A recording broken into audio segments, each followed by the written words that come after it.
los ojos y recuerda que el Martínez es un proyecto colaborativo de Rainbow Lobster. Inhala. Y síguenos en Instagram y Facebook como El Martínez Podcast. Exhala. Y suscríbete en Spotify o en elmartinez.net. Inhala. Un podcast bar que calma y estimula tu mente.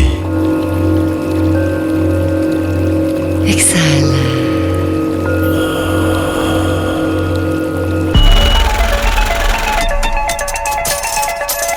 Aquí tu dinero no vale. El Martínez.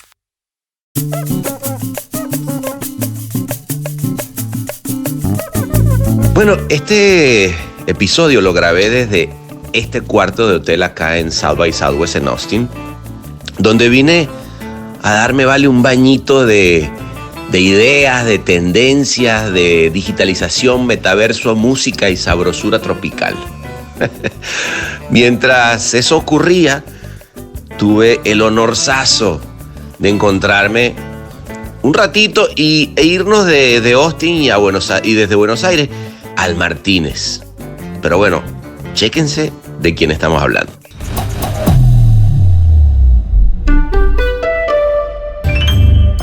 Él es una leyenda de la publicidad mundial, considerado el creativo argentino de la década por los premios Conex.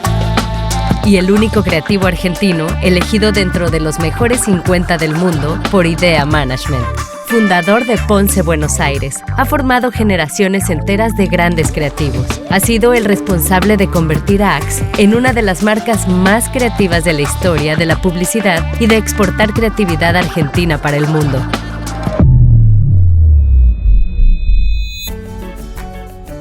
Bueno, ¿qué tal? Un episodio que fue increíble porque tuve la suerte de poder preguntarle muchas cosas que alguna vez había querido preguntarle, como por ejemplo, cómo nació la campaña, que más que una campaña fue un caso de innovación total de producto que fue Axe 3 y que ganó el Grand Prix de Integrated en Cannes. Aquí mismo, aquí lo celebró. Yo creo que la campaña estuvo bien, no era una campaña de esas brillantes, me parece. Creo que comunicaba bien esto que sí creamos anteriormente. Yo creo que, y de hecho Boguski en su momento lo dijo, que lo que premiaban y lo que valoraban era de qué manera la agencia se había metido dentro del cliente para crear un producto. Y la manera de que tiene el producto, que no tiene una boca para hablar, es que nosotros seamos su voz y que de alguna manera sea una personita de ese producto interesante, que lo que diga esté bueno, le interese a la gente. Yo creo en las estrategias. Y creo que esto era una estrategia para la marca mostrarse de una manera lúdica en ese momento. Hablamos también de cómo ha cambiado la creatividad, el talento y cómo es más difícil atraer a talento nuevo en una industria que ha perdido lo sexy porque Silicon Valley, bueno, nos ha ganado un poco la tarea. En esta avenida tan linda que bordea el mar, un día caminando del Carton al Martínez, salgo 6-7 de la tarde y veo al capo de marketing de Coca-Cola caminando al lado de uno de los capos de Facebook. Y ahí dije, ya está, es esto, perdimos. Y fue el peor momento de las agencias y de los grandes grupos, porque las agencias se volvieron sumisas para no perder parte del negocio que tenían, lo puedo llegar a entender, pero por otro lado destrozaron este conocimiento que nosotros teníamos sobre el tema en medio segundo. O sea, ya se ponía en duda todo lo que decíamos. Todas las empresas tecnológicas pasaron a ocupar ese lugar, así de un día para otro. Hablamos del valor de la creatividad y cómo muchas marcas, algunas todavía lo saben, pero muchas no tanto, cuando pensamos en la importancia que tienen las ideas de los publicistas para construir marcas. Nuestra profesión es completamente vulnerable, solo contrarrestada con eventos como el Super Bowl, ponele, donde se torna una cosa importantísima y valoradísima. Entonces digo, pará, ¿cuál es la verdad? Lo que nos hacen creer todos los años de que esto, que es más importante un estar rápido que estar bien, que no sabemos mucho, que no podemos participar mucho, o es esa la importancia de la gente esperando los comerciales y esperando las tandas para ver las marcas, votar, decir cuál le gustó más, cuál le pareció peor, con cuál, o sea, si fuese anunciante, tendría una mirada, ojo, con desvalorizar la comunicación, digamos, y la buena comunicación, ¿no? Hay mucha plata en juego como para jugar con esto, digamos. Y pasamos también por la formación de la nueva gente y cómo, si alguien quisiera estudiar publicidad, habría una gran oportunidad ahí detrás. A cualquier persona yo le diría que esta es una profesión genial, es una profesión ultra intelectual, combina cosas que no combina ninguna otra. Cine, uno tiene relación con directores de cine, con fotógrafos, con músicos, con gente de marketing, con gente de empresas, con diseñadores. Es muy rica esta profesión. No vas a encontrar alguna que tenga tanta relación y donde vos conozcas tanta gente tan interesante. Todo depende de uno, pero sí la recomendaría 100% porque me encanta. Levanto una copa por la publicidad en este lugar tan maravilloso.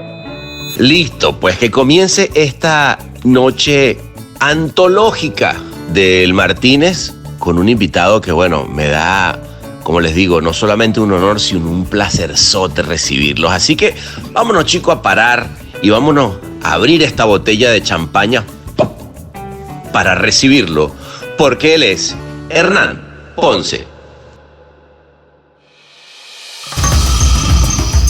Esto es El Martínez.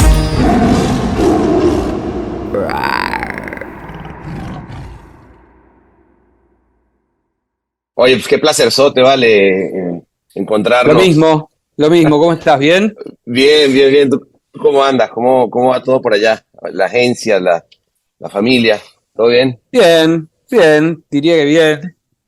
Yo estoy como en una etapa ya distinta, ¿viste? Claro, me imagino. Distinta por varias cosas, más allá del tiempo que hace que trabajo en esto y todo, ¿viste? La pandemia también de alguna manera cambió todo y me resulta la verdad es que me resulta muy aburrido nuestro trabajo. Se convirtió en una cosa tremendamente, claro. ¿No? No sé, a mí me pasa. Total, no. Vino a cambiar todo. Pero bueno, vamos a hacer una cosa. Vamos a tomarnos un traguito en el Martínez. Vámonos para allá, si te parece, para que me cuentes de esto y muchas otras cosas. ¿No? Ve pensando qué te vas a tomar, ¿ah? Vamos a ir pensando, no sé. Dale, vámonos, venga. Dale.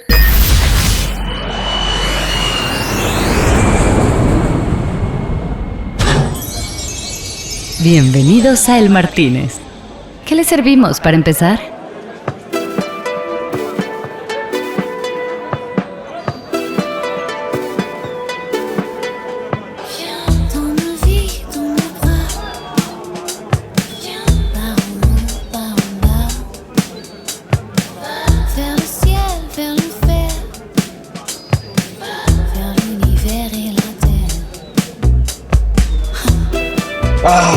Listo. Mira, Hernán, para que veas para que la cosa no sea tan aburrida, mejor estar aquí con el mar enfrente, tomándonos este traguito, que esa es la parte divertida de nuestro negocio. Sí, sin dudas, esa es la parte más divertida de nuestro negocio. Oye, ¿qué te vas a tomar? ¿Qué te vas a tomar hoy? Mira, yo me voy a tomar un champán, o sea, un champán. Porque sí, o sea, estar en Francia y no tomar champán es como es un desperdicio total. Tengo un amigo que decía, yo tomo champán nacional.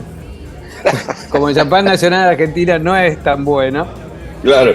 Está bueno tomarlo allá, así que yo me voy a tomar una copita de champán. Perfecto. Después por ahí podemos encontrar otra cosa. Sí, la grandota, ¿no? Que nos traiga la... Sí, vamos metiendo. Perfecto. Perfecto. Buenísimo, maestro. François es una vez que nos va a traer el mejor. Oye, Hernán, pues qué placerzote, además aquí brindando con este lindo champán. Y a ver, entiendo lo que me dice, o sea, sí es cierto que la pandemia, la dinámica de trabajo, el encontrarnos a trabajar, toda esta cosa por la que todos estamos pasando de si la gente quiere volver o no a la oficina, en fin, yo quiero pensar que eso y la cantidad de Zooms, las Sí. Zoom Cities, que ya estamos todos un poco hasta las metras, ¿no?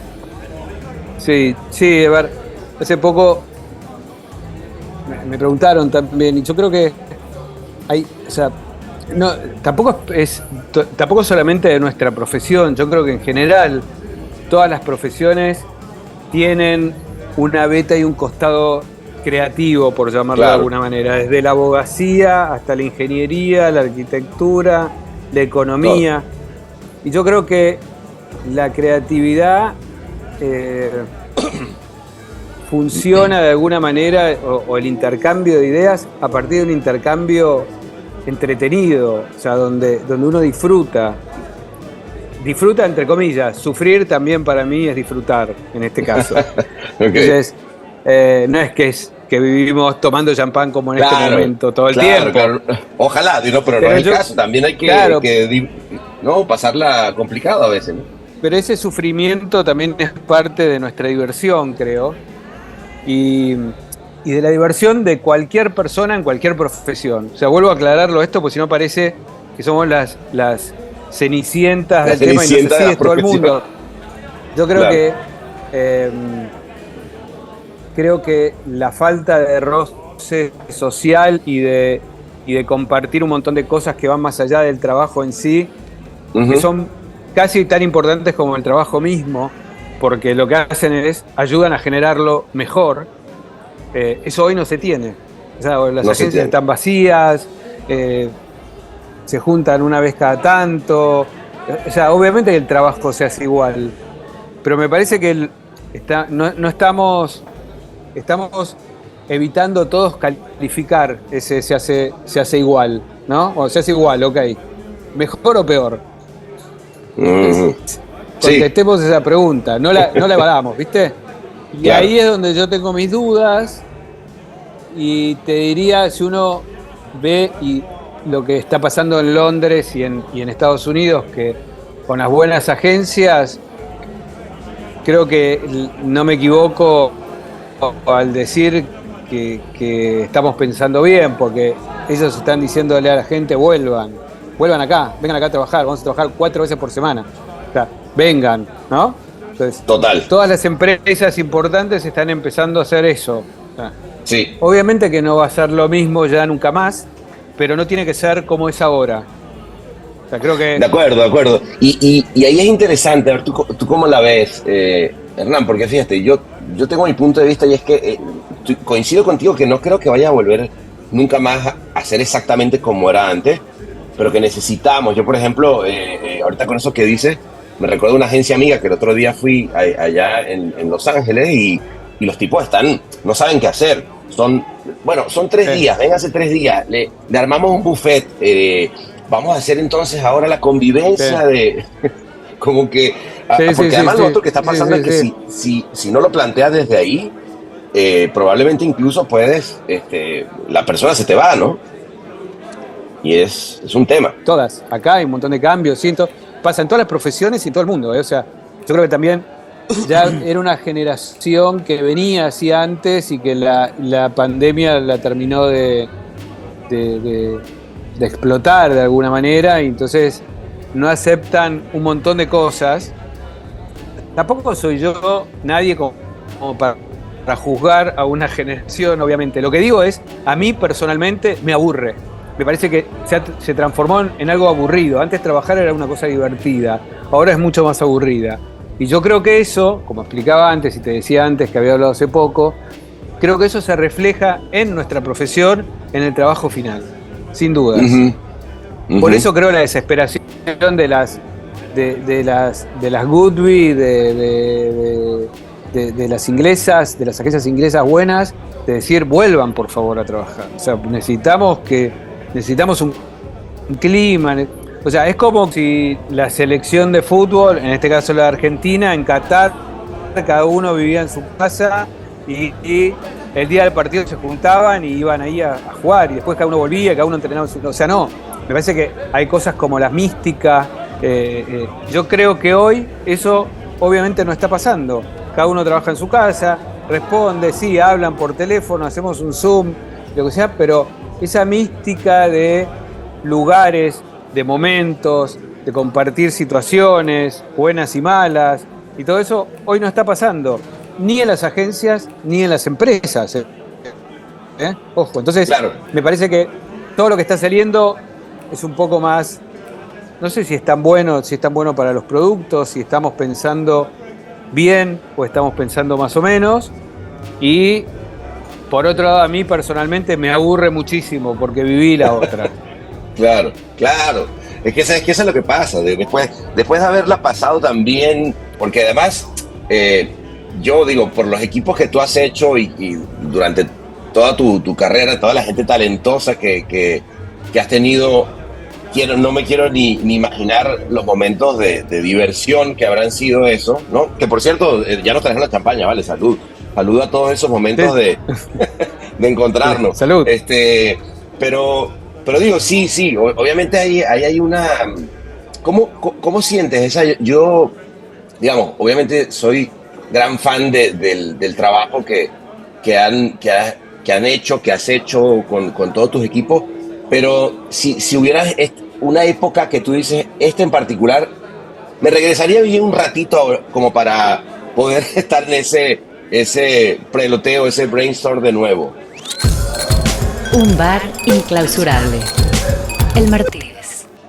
Hay muchas épocas buenísimas. O sea, la época de Young and Rubicam, cuando yo era director general creativo, fue súper intensa y divertida. Yo creo que la palabra diversión la vas a encontrar en muchos momentos de todo esto que hablemos. O sea, creo que todos los momentos que yo te puedo nombrar entra la palabra diversión. Después hay distintos momentos como el hambre por hacer mejores cosas, por tener mejores clientes, o sea, es como que fueron cambiando los objetivos. Después era por trabajar internacionalmente, después que trabajamos internacionalmente por estar a la altura de esa internacionalidad. O sea, no era un tema menor que nosotros desde Buenos Aires estuviésemos compitiendo con BBH en Londres. O sea, claro. Era muy desigual. Claro. Entonces, nada, creo que de qué manera ser mejores profesionales, más profesionales, pensar en los anunciantes de una manera racional, pero a la hora de volver a trabajar, ser completamente irracionales. O sea, me parece que esas mezclas, entonces todos los momentos me parece que estuvieron buenos. Quizás ahora, particularmente, dentro de un par de años lo vea bien también. ¿Qué sé yo? Claro. No, pero yo me voy a uno en particular, Hernán, que es en el 2007, Axe es cliente del año en el Clio, ¿no? Sí. Por ejemplo, digo, y me parece que más allá de que ese momento seguramente fue el trabajo desde el 2006, etcétera, pues, selló una cosa importante, que lo que tú dices, o sea, era Vega Ponce y BBH haciendo el trabajo que hizo el cliente del año, ¿no? Sí, yo creo que eso, hoy por ahí, en la época no era común que trabajaran para clientes globales internacionalmente. Y creo que fuimos de los primeros. Hoy creo que es algo más común y está bueno, porque creo que hoy el mundo latino avanzó de una manera, no solo a nivel agencias, mucho a nivel personal. O sea, muchos individuos individualmente hoy latinos ocupan cargos recontra importantes en agencias y en empresas, pero en esa época no era tan común. Entonces, 2006, 2007, 2008 hubo como una seguidilla de cosas súper importantes que estuvo muy buena. Y se abrió brecha, ¿no, Hernán? O sea, ustedes de alguna manera, con esa internacionalización de la creatividad argentina, latina, pues hizo que como bien dices, hoy en día sea casi normal que haya, sobre todo en grandes cargos y no solamente en agencias, sino hasta en clientes, ¿no? Sí, en las dos cosas. Sí, este famoso sí se puede, me parece, ¿no? Claro. Que tanto odio, pero que es verdad. Yo creo que fue una manera de dar, o sea, cuando lo logramos nos dimos cuenta que se podía, que era difícil, pero no era tan imposible. Y ojo, y también a mí personalmente y a la agencia y a todos los que estábamos, nos sirvió mucho también porque aprendimos mucho. Fue un momento de aprender muchísimo. Fue como una especie de entrada, ¿viste? Cuando entró el VIP, entraste al VIP y decís, es otra cosa, ¿viste? Es otro mundo. Bueno, ese mundo VIP, entonces uno empezó con la boca abierta, conociendo, aprendimos. Los clientes nos enseñaron mucho, me parece también. Cambiaron nuestra forma de trabajar, sin dudas. Lo que nosotros tratamos de mantener fue nuestra frescura de alguna manera. O sea, no cambiarla a la hora de... Pero en todos los procesos anteriores y posteriores aprendimos muchísimo y eso estuvo muy bueno. Creo que no solo para mí, sino para toda la gente de ese momento que pasó por la agencia y hoy está en distintas agencias. Por todos lados. Pero sí, fue un momento que estuvo muy, muy bueno. Ustedes acá hicieron historia cuando se ganaron el Grand Prix de integrado con Integrated con Axe 3. Y yo decía, y claro, hoy en día de pronto cuando uno piensa, Hernán, en innovación, en meterse en el producto de los clientes y tal, ya es como algo más normal, ¿no? Lo que en alguna época era como, wow, mira lo que hace RGA y no sé qué, o RGA. Pero en ese momento yo recuerdo haberlo visto y decir, wow, no estamos hablando de que obviamente fue un gran comercial, ¿no? Sino la innovación de lo que se había logrado. Y tengo ahí uno de estos millennials que no recuerda, porque en esa época estaba yendo al kinder, creo, y le voy a explicar cómo fue la cosa, porque ustedes lo que lograron fue tener un desodorante que cuando juntabas los dos, o sea, podías usar uno o podías usar el otro, y cuando juntabas los dos creabas una tercera fragancia que, y obviamente siempre en el terreno de la seducción de Axe. Y la pregunta es cómo llegan ahí, cómo nace eso, cómo es ese momento. Quiero que me cuentes esa para meternos por ese huequito y entender. A ver, primero coincido con vos. Yo creo que la campaña estuvo bien, no era una campaña de esas brillantes, me parece. Creo que comunicaba bien esto que sí creamos anteriormente. Yo creo que, y de hecho Boguski en su momento lo dijo, que lo que premiaban y lo que valoraban era de qué manera la agencia se había metido dentro del cliente para crear un producto. Exacto. Y un producto que, digamos, yo odio la palabra creatividad. ¿Sí? Realmente, no me gusta nada, no me gusta. Okay. Creo más en la palabra, en la originalidad, ¿no? Uno habla, el producto dice cosas, se comunica con la gente, y la manera de que tiene el producto, que no tiene una boca para hablar, es que nosotros seamos su voz y que de alguna manera sea una personita de ese producto interesante, que lo que diga esté bueno, le interese a la gente, lo divierta, lo emocione. O sea, me parece que la idea en sí de crear un producto nació, te voy a contar cómo nació, nace en un comercial. En un comercial. Hicimos un comercial para Axe donde un chico combinaba, había como una, no me acuerdo bien cómo era la idea. Ok. ¿Ese lo tenían escrito, Hernán, o ya lo habían producido, ese comercial que estás narrando?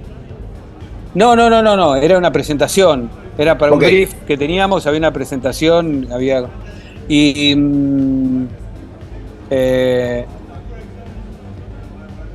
no lo compraron, quedó ahí, seguimos y qué sé yo, y una vez el cliente dijo, che, esa idea que nos habían contado, y digo, porque nosotros en su momento dijimos que también podían hacer ese producto, pero bueno, a ver, al no ser una cosa común que a una agencia se le pudiera, era como que estaba prohibido. ¿Cómo se le va a ocurrir a la agencia una innovación de producto? Claro, eso es un tema mío. Claro. Eso es algo que después hagamos una parte, después volvamos a esto, que yo tengo una opinión que nunca lo dije públicamente, pero puede ser el momento. Entonces, qué lindo momento, entonces, sí. Sí, entonces me parece como el cliente, o sea, le habíamos dicho, dijo, che, ustedes una vez nos presentaron un comercial que era así, y después nos dijeron esto, cuéntenos un poco más, a ver, hablemos un poco. Y ahí empezamos de nuevo y el cliente se enamoró y dijo, vamos a hacerlo. Era difícil también porque había que hacer muchos números previos para que en realidad te vendían los dos juntos. Claro. Pero vos no podías comprar uno, te vendían los dos juntos, que ese era el secreto. Entonces, ¿cuánto más caro iba a ser 2 a 1 solo? El kit, ¿no? Dando la ventaja de que en realidad eran 3. Claro, entonces, no. Era más caro que uno, pero más barato que 3. Entonces, estaba bueno. Claro. El Martínez, pura sabrosura tropical con acento franchute. Yo creo que más allá de eso, y eso se lo dijimos, más allá de cuánto vendas o no, yo creo en las estrategias. Y creo que esto era una estrategia para la marca mostrarse de una manera lúdica en ese momento. Era una marca muy lúdica y quería ser más lúdica. Entonces, la apuesta del producto tenía que ver con algo lúdico, ¿no? O sea, tirarte 2 en vez de uno solo, tirarte 2 y que ese 2 diera 1 y que pudiera ser uno y otro, tenía una función lúdica, ¿no? Total. Entonces dijimos, más allá de que vendas muchísimo o vendas poco, me parece que ayuda a la imagen de la marca construir casi tanto como una buena campaña. Engancharon, lo hicieron, funcionó, vendió, tuvo su momento, y como todas las cosas que uno no entiende a veces de los clientes, no continúan las cosas. Y claro. Pero bueno, a nosotros nos sirvió mucho porque fue un trabajo, realmente diseñamos el pack, el nombre, o sea, todo. Qué lindo. Digamos. Qué lindo. Fue un trabajo buenísimo. Entonces, sí, ese fue un hito en la agencia. Fue un hito pero yo te diría, y no solamente en la agencia, sino a nivel mercado, a nivel industria, fue un hito. Sí. De nuevo, hoy en día suena como más normal, pero en ese momento estamos hablando 2007, lo que tú decías, ¿quién se le iba a meter al departamento de innovación de una marca en la casa? Digo, ya ustedes habían hecho seguramente una relación importante con el cliente, obviamente, después de tanto tiempo que tenían quizás esa confianza. Pero háblame entonces de esa otra parte que me decías de la que querías hablar. Para nosotros esto fue un gran negocio, porque nos abrió la puerta a que ahora todos los años la innovación la hacíamos nosotros. Entonces, para nosotros generó un gran negocio. O sea, era algo que no teníamos y que terminamos haciendo. Entonces, todas las ediciones especiales o las ediciones limitadas las hacíamos nosotros desde el territorio a trabajar. Buenísimo. Territorios, conceptos que se manejaban, tendencias, moda. Qué divertido. O sea, se le convirtieron en el departamento de innovación. Wow. Design, todo. O sea, a mí me fue muy entretenido y estuvo bueno y generó un negocio para la agencia. No, lo que yo te quería decir antes es, yo siempre digo que tenemos como una postura bastante sumisa con respecto a los anunciantes en las agencias, y una que es muy, pero muy tremenda cuando uno la piensa es un director de marketing, una persona en una empresa en marketing, tiene un montón de cosas, maneja la distribución, el precio, la innovación de producto, trabaja con el desarrollo de producto, precios, promoción, un montón de cosas. A nosotros, cosas que nosotros, yo me siento capacitado como líder de una agencia, como para poder aportar en cualquiera de esos pasos. Sin embargo, no nos usan para eso. Claro, y en el único en donde uno dice, bueno, yo está bien, si yo digo, mira, me parece que lo estás vendiendo muy caro, y el tipo te dice, no, el precio está bien, yo le doy la derecha al tipo, porque todos le daríamos la derecha. Se dedica a esto, sabe de esto, ¿entendés? Si yo le digo, mira, me parece que la distribución, y el tipo me dice, quédate tranquilo que la distribución está muy bien, uno le da la derecha porque se supone que es un tipo. Ahora, en el único lugar en donde nosotros estamos y que yo te digo, mira, yo sé más que vos de esto, es en la comunicación. Claro. Y ese todavía es un espacio discutido. Entonces, digo, muchachos, relájense, o sea, así como llaman a un abogado para escribir, o sea, déjennos ese lugar, o sea, nadie dice que no opinemos ni nada, pero den la derecha como la damos nosotros o como la da cualquiera. Y me parece que ese es un tema con los anunciantes, ¿viste? Creo que es como un desperdicio, no solo por 11 agencias, sino por la industria. Es una industria muy buena como para no aprovecharla. De acuerdísimo contigo, Hernán, porque además, si lo analizas desde otro lugar, creo que esa posición sumisa de la que hablas también nos ha hecho, digamos, desde el punto de vista de negocio de la agencia, se han metido las consultoras, se han metido los grandes tech de compañías de Silicon Valley que también hacen innovación, porque digo, también hacen innovación, más los de Silicon Valley probablemente que las consultoras, pero están metiendo creatividad e ideas en la mesa, pero así también se han venido a meter en un negocio que cada vez es más chico, el pie, ¿no? Mira, a mí me pasó algo, hablando de Cannes. En esta avenida tan linda que bordea el mar, un día caminando del Carton, yo estaba en el Carton, del Carton al Martínez, salgo, 6, 7 de la tarde, y veo al capo de marketing de Coca-Cola caminando al lado de uno de los capos de Facebook. Y ahí dije, ya está. Ay, ya nos jodimos. O sea, es esto, Claro. Perdimos. Y fue el peor momento de las agencias y de los grandes grupos, porque todas las empresas tecnológicas pasaron a ocupar ese lugar, así de un día para otro. Y las agencias se volvieron sumisas para no perder parte del negocio que tenían, lo puedo llegar a entender, pero por otro lado, destrozaron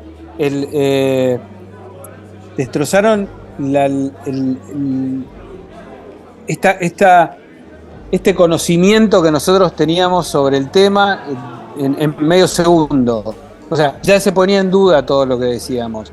Entonces, creo que ahí se reconvirtió la comunicación y las agencias, los grandes grupos internacionales, los IPG, los WPP, los Omnicom y todos, empezaron a inventar cosas para demostrar su creatividad, porque no lo podían hacer con sus clientes. Entonces aparecen el bien público, la salud, todo lo que rodeó en esos momentos a la publicidad, porque lo otro estaba tomado por estos tipos que decían te ven 200 y le creían a ellos. ¿Sí? Entonces, yo creo que en nuestro negocio la credibilidad es fundamental.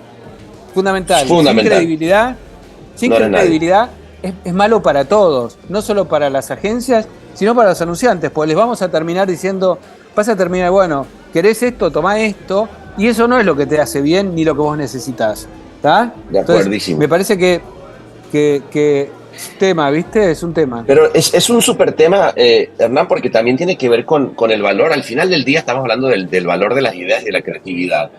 Y de dónde se enfocan, ¿no? Yo por ejemplo, ahorita que te comentaba que estoy aquí en South by Southwest, ¿no?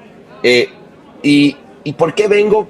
Porque me interesa también abrir la cabeza a una cantidad de cosas, pero entendiendo que nuestras ideas sirven para construir marcas y no necesariamente, pero también pueden servir de pronto para crear una innovación en un producto, entendiendo que tocas un terreno, pero sigues teniendo como ese lugar de expertise donde siempre lo hiciste, ¿no? Y creo que de eso se trata, de revalorar un poco el lugar que tienen las ideas de los creativos publicitarios, que a veces, incluso con este tema a veces de la Big Data y los grandes grupos hablando, pareciera que se olvida, ¿no? De un valor, de la importancia del valor de una gran idea para construir marcas y productos, ¿no? Sí, y creo que nuestra profesión es muy vulnerable en un punto. Es completamente vulnerable. Solo contrarrestada con eventos como el Super Bowl, ponele. Claro. Donde se torna una cosa importantísima y valoradísima. Entonces digo, los 30 segundos, ¿cuál es la verdad? Pronto.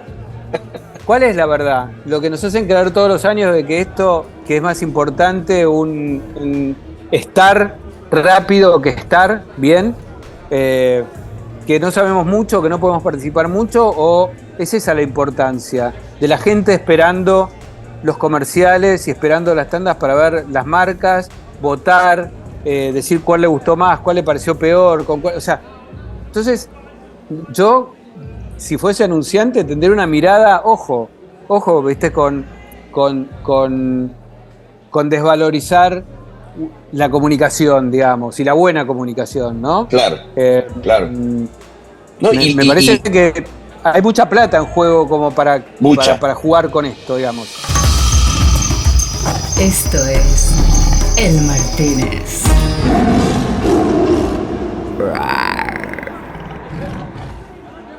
Y mira, una de las cosas que y cuando te hablo del valor de las ideas, porque creo que eres un referente como un tipo que se ha mantenido todo el tiempo creativo, ¿no? O sea, echando el lápiz, ¿no? Como de nuevo, encontrando el valor de las ideas.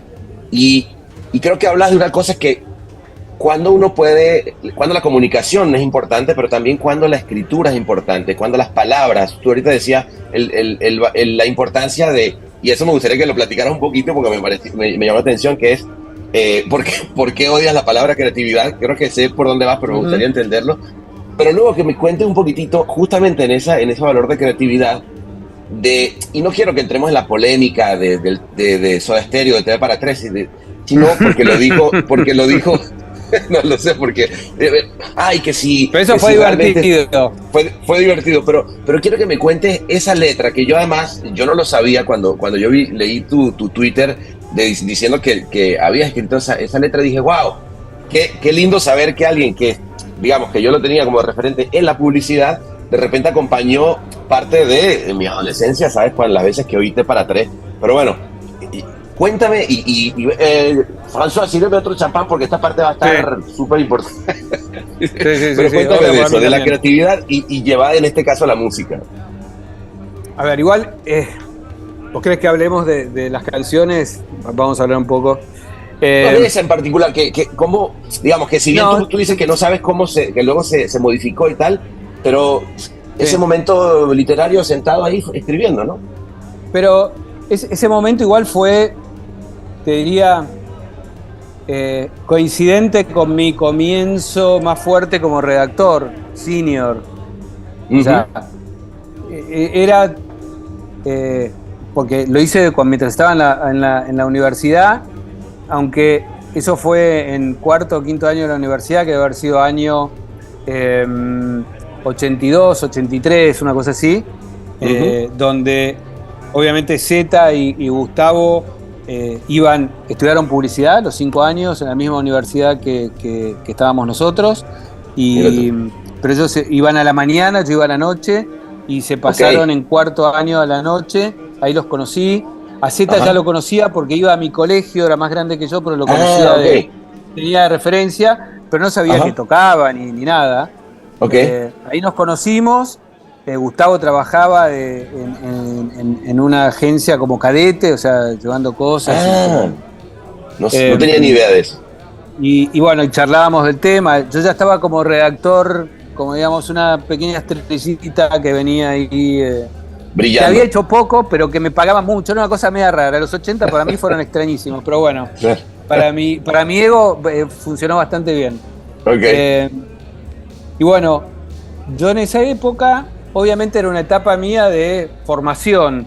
Que hoy la llamaría, si me pasara ahora, de deformación, porque uno va al cine y en vez de tratar de engancharse con lo que la película le da y llorar y reírse y qué sé yo, está mirando donde está puesta la cámara, la luz, si hay un farol, un farolazo, el corte está mal, ¿viste? Totalmente. O sea, la música, cómo entra, uno es como que se pone, es como raro, el cerebro se divide en dos, en uno disfruta y en el otro está trabajando. Claro. Entonces, en esa época, obviamente fui a un taller de redacción, después fui a un taller literario, sobre todo pensando en publicidad, que era algo que realmente me gustaba. Y escribía poesías y escribía cosas así medias tontas. O sea, hoy odio la poesía, por ejemplo, no me gusta nada. En esa época escribía. Y entonces un día hablando con ellos, porque los íbamos, obviamente ponían afiches para ir a verlos tocar en lugares muy chiquitos, y que entonces íbamos todos para hacerle la gamba. Ya tenía un poco de confianza con Gustavo y un día me dijo, ¿y no te animás a escribir letras? Y le digo, mirá, sí, yo no sé música, o sea, no puedo componer, te puedo escribir algo, nada, especie de poesías, con rima obviamente, adaptadas a algo más musical, que eso me divierte. Bueno, sí, dale. Y escribí 3 cosas. Y obviamente estamos hablando de una época donde no existían las computadoras, primero, o sea, máquinas de escribir. Con lo cual, no sé si usé carbónico para copiarlos, si las escribí a mano, que yo creo que sí, y las pasé, con lo cual no tengo ninguna copia hoy, pero en algún momento soy muy guardador de cosas. En algún momento quizás aparezca algo. Qué bueno. Y escribí esas canciones, y la realidad del tema de T para Tres, que después pasó todo esto, es que fue una de las 3 canciones que yo escribí que tenía que ver con que yo salía con una creativa en la agencia anterior que estaba de novia. Ella estaba comprometida con otro hombre que yo no conocía, pero también salía conmigo. Entonces, el horario en que yo podía verme con ella era la salida de la agencia, que era como la hora de tomar el té. Entonces era té para 3, porque yo estaba con ella, pero después ella se iba con el otro. Nada, eso. Entonces, escribí eso, que era té para 3. Cuando pasa esto, o sea, no hay ninguna duda con la otra canción, con Terapia de Amor Intensiva, porque el mismo Z lo puso en su libro. Claro. Que yo ni sabía que había escrito un libro Z y que me habían nombrado. Pero bueno, alguien en esta cosa, el día que yo tuiteé, apareció y puso eso. Pero no está lo otro. Y con la otra canción hubo una cosa muy especial, porque cuando se enferma Gustavo, que aparece la madre mucho en escena, bueno, una de las cosas que la madre cuenta fue sobre esa canción, porque tenía que ver con un día donde el padre le habían dado unos análisis y que donde demostraba que tenía una enfermedad importante, entonces él escribió eso. Entonces, yo no, primero me parece un tema muy delicado como para que yo salga a decir algo contra eso, nada, o sea, claro. Yo dije, mira, yo escribí. Pero cuál es la verdad es que yo escribí esa canción. ¿Cómo terminó siendo la letra adentro? No me acuerdo, porque no tengo copia, porque fue, como te dije, en el año 82, fácil. Claro. Tengo una pésima memoria, pero me acuerdo perfectamente de los 3 títulos, y ese era uno. El tema era esto que yo te conté, el porqué. Y es muy probable que él haya adaptado y se acordó de esa letra, como se acordó, porque me lo había dicho él también, que iba a usar una de mis letras, que fue Terapia de Amor Intensiva. Es muy probable que se haya acordado de esa letra y dijo, este título me funciona, él era muy visual, este me funciona, estoy acá en un momento donde está con mis padres, y la adaptó. O sea, no es que él mentía o yo estoy mintiendo. Se dio así. La verdad es que yo escribí una canción que se llamaba T para 3. Bueno, pero fíjate que ahí das también en el clavo de otra cosa que a mí me encanta, que si es así como dices en el proceso creativo, pues es colaborativo, ¿no? O sea, obvio, al final del día, el trabajo creativo es colaborativo y claro que luego en el mundo de la música es complicado porque además tienen los nombres y lo que tú quieras, pero por eso era para mí interesante saber el porqué y cómo había nacido, porque me parece muy lindo ese insight que además haya sido de una novia en la agencia, porque además te habla de nuestra profesión, sí, que sí. Yo también me casé, bueno. mi esposa de agencia, era de cuenta, porque la verdad que tampoco es que había mucho más donde buscar. quiero decir en gente, novias fueron todas de publicitarias, claro. Todas mis novias, o sea, y mi mujer hoy trabajó en publicidad, aunque yo no trabajé con ella, pero la conocí. Pero, por ejemplo, acá en la agencia hubo 10 parejas que se conocieron acá y se casaron y tienen hijos hoy. Y creo que una sola se separó. Entonces digo, si no hubiésemos venido acá, esos niños hoy no existirían. Ninguno de esos niños existiría. Entonces, algo bueno tenía venir, ¿viste? Total. Y volvemos al inicio. Y volvemos al inicio de lo que decías, Hernán, de esa magia que se generaba cuando estábamos en la agencia, ¿no? Todo físico. O sea, el nivel de intensidad que se vivía, ¿no? De las ideas, de la pasión, de llevar adelante, y además, y que a mí me encanta además, ese espíritu fiestero que tenemos en la publicidad, que a mí particularmente me encanta. Entonces sí, está muy lindo. Y además creo que en eso que te oigo hablar de cómo era y cómo es y toda esta parte, creo que, de nuevo, esa escuela de creatividad argentina que de alguna manera tú lideraste, porque, digamos, John & Rubicam fue una agencia, digamos, insignia, ¿no? Como una cantera de talentos brutal para Argentina. Pero luego hablabas de algo que me parece interesante también, que es qué ha pasado con la formación de los nuevos talentos. ¿Tú cómo te enfrentas a ese tema de encontrar nueva gente con todas estas bemoles de los que hablamos, donde efectivamente es más sexy trabajar de pronto en tecnología, en fin? Todo esto que hemos hablado, ¿no?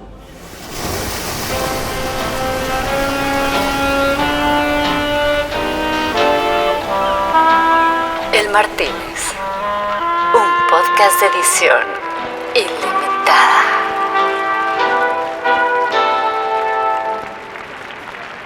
A conseguir talento hoy es muy difícil, o sea, primero porque, o sea, por lo menos lo que pasó en Argentina, antes que todo esto, antes que, digamos, que las tecnológicas nos robaran a la gente o nos robara el gusto por... Hubo mucho, el país expulsó mucha gente, pero hubo como dos grupos diferentes de personas que se fueron de la Argentina. Uno los que se fueron muy bien y otro los que se fueron muy mal. Digamos. Los que se fueron muy bien fueron esos que se valieron de esta época dorada de la publicidad argentina y consiguieron y quisieron tener más desafíos y consiguieron trabajos en Inglaterra, en Estados Unidos, en España, en un montón de lugares, y se fueron siendo buenos de alguna manera. Claro. Y después estaban los otros que, ante la imposibilidad de un país, con los problemas económicos que siempre tuvo el nuestro, y la cantidad de gente que había en esa época buena, necesitaba irse a otro lado para poder trabajar. Es una locura, claro. O sea, que hoy estamos hablando de esto. Yo no lo puedo creer. Lo acabo de decir y no lo puedo creer. O sea, sobraba gente. ¿Vos me entendés? Wow. Sobraba gente. Entonces, se iba mucha gente al Caribe. O sea, la gente que por ahí era un poco menos talentosa, pero que necesitaba. Entonces hubo como una doble emigración de gente que empezó a vaciar el mercado. Entonces eso fue lo primero. El mercado se fue vaciando. A eso sumale todo el cambio generacional y que trajo Internet y lo digital, digamos. Entonces, hoy es muy difícil porque hay menos gente, porque esa gente, esas camadas que tendrían que estar enseñando a los jóvenes tampoco están afuera, o en los lugares buenos o en los lugares malos, porque muchos dejaron, porque el freelance se llevó a millones de personas. Claro. O sea, y la pandemia terminó de confirmar que a los que estaban haciendo freelance, que eso era lo mejor que les podía pasar. Claro. Y yo creo que el freelance tiene un gran problema, que es el desamor. Okay. Porque el freelance, el freelancero, tiene que endurecer su corazón para que le destrocen las ideas sin que él pueda intervenir. Ah, interesante. ¿Sí? Porque si llamas a un freelance, le pedís las ideas vienen a la agencia. ¿Ves? Si las podés trabajar un poco con ellos, pero también vos empezás a meterte y a transformarlas. Y después ellos pierden contacto con esa idea y con lo que pasa, cómo va el cliente, cómo el cliente la transforma, cómo yo o la agencia discute, la transforma, la cambia de alguna manera. Después termina probándose y eligiendo una productora que por ahí el equipo creativo que la pensó esa idea se la imaginó de otra manera, con un tratamiento diferente y termina saliendo otra cosa. Entonces, hay algo, yo creo que los freelanceros, sin darse cuenta, están endureciendo su corazón para no sufrir. Es interesante. Y ese endurecer el corazón hace que las próximas ideas no sean tan amorosas, no sean tan sentidas. Claro. Entonces se produce como una cadena de involución en vez de evolución. Entonces hay muchas cosas que hacen de que hoy haya menos gente, menos talento, que esté difícil. No, total. Yo el otro día me hacía estas preguntas, ¿no? Yo tengo 2 hijos. Tú tienes también una hija, ¿no? Tengo una hija de 15. Lucía, sí. ¿No? Ah, ya tiene 15 sí. Ahorita. El mío tiene 15. El más grande. 16. El otro día se puso unos tacos, vino, se me puso enfrente y me dice, papá, estoy más alta que vos. Y era verdad. Fue un momento tremendo. Terrible. Esa cosa así. Yo sentí lo mismo con mi mamá, que siempre, mi mamá era la mala de chica y papá era el bueno. Ajá. Pero cuando yo llegué a la altura de mi mamá, que no hacía falta mucho porque es bajita, pero bueno, cuando yo llegué a la altura de mi mamá, sentí que mi mamá ya no tenía el mismo poder que antes. Totalmente. Entonces cambió, entonces papá pasó a ser el malo y mamá la buena, porque cambió y algo así va a pasar. Pero bueno. Sí, así va a pasar. Pero mi pregunta es, si te dijera que va a ser creativa publicitaria, ¿le recomendarías? ¿Sería algo que le diría, venga? Sí, a ver, tampoco soy un tipo recontra abierto como para decir que estudie lo que quiere, lo que él haga feliz, ¿viste? O sea, obviamente que la haga feliz es lo que tiene que hacer, pero claro. Si viene y me dice que va a ser, no sé, policía, qué sé yo, ¿viste? O sea, por ahí después me adapto, pero bueno, el primer shock, no porque tenga nada contra la policía, pero bueno, son por ahí profesiones riesgosas, o sea, hay un montón de cosas. Sí. Entonces, Lucía entiende mucho de publicidad, tiene criterio, no sé si va a ser, pero sabe lo que es bueno y lo que es malo, y lo ataca sin piedad cuando es algo malo. Dice, papá, eso es una mierda. Dice, esto es malísimo. O sea, antes me preguntaba, siempre ponía un no, ¿viste? Que me parece que el no siempre, ahora ya. El no, el te parece, es como la manera de compartir. Che, a mí está todo sucio. ¿No te parece? No es que yo estoy diciendo que esto es una mugre. Estoy diciendo, ¿viste? Estoy diciendo polite. Ella está tomando decisiones con respecto a eso, esto es malo, esto es bueno. Y obviamente está expuesta a un montón de comunicación que yo no estoy expuesto. Entonces está bueno eso también, porque por momentos es el criterio de ella puede llegar a ser también un criterio más universal, ¿no? De su mundo. Me sirve. Le pregunto por qué no, qué sé yo. Está bueno. Bueno. Qué bueno, pero salud por los hijos, sí, ¿no? Olvídate de mi hija, a otro tipo, olvídate de mi hija, a cualquier persona yo le diría que esta es una profesión genial, es una profesión ultra intelectual, que combina cosas que no combina ninguna otra.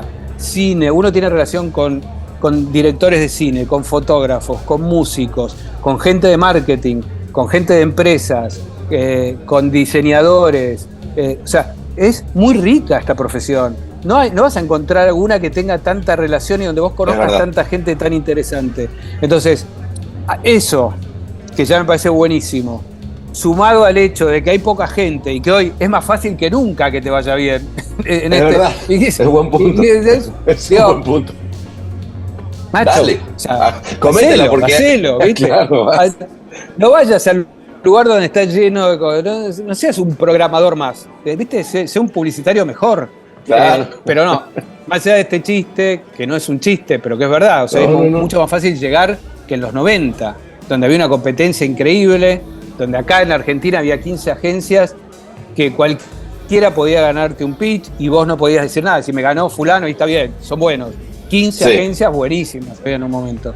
Entonces, versus eso, hoy es mucho más fácil. O sea, hoy ser director general creativo, o sea, es más fácil llegar a ese puesto, que después, entonces, digo, todo depende de uno, pero sí la recomendaría 100% porque me encanta.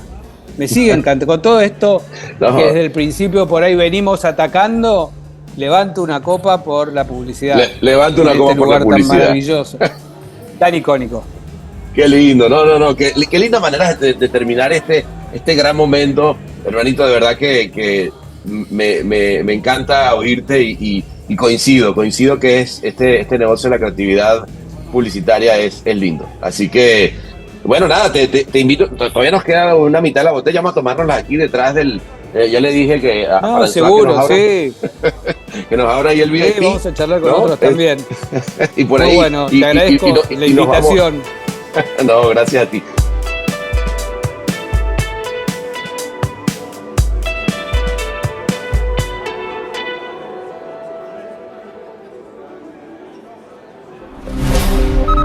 Todos los derechos reservados y todos los torcidos depravados. El Martínez.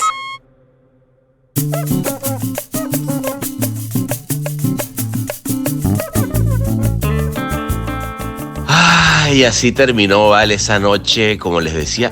Fíjate que yo dije antológica, pero en realidad debería haber dicho apoteósica. Es que ya no sé ni qué, porque me pasó un camión por encima después de esa noche de champán. Voulez coucher avec moi con le parole givavant.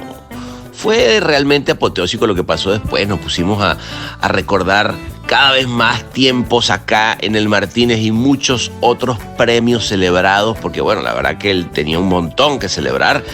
Y nos dimos cuenta que ya era de día, como siempre nos pasa, chicos, ¿hasta cuándo, vale? Pero bueno, así terminó esa nochecita, que más que nochecita fue nochezota, y nos dio pie para la semana que viene otra más y otra y otra. Amigos, gracias por escuchar como siempre. Se les quiere un montón de aquí a la luna ida y vuelta. Abrazote.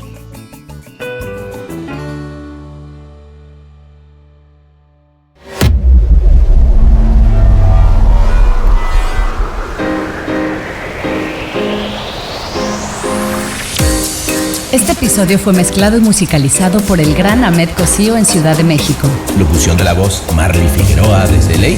Investigación y booking, Natalia Visione desde Buenos Aires. Escrito por Sebastián Arrechedera. Dirección de arte y redacción, Ángela Forti. Una producción colaborativa de Rainbow Lobster.